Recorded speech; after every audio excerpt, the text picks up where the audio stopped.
Hello mga kabukid, dito tayo ngayon sa pananim. Sinama namin yung mga papaya para maitanim. Ito yung bagong tumubo, pero malalaki na sila. Ilagay dun sa mga may namatay na papaya. Ito na yung mais, malalaki na sila.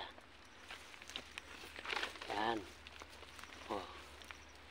Meron kasi namatay na mga papaya dito.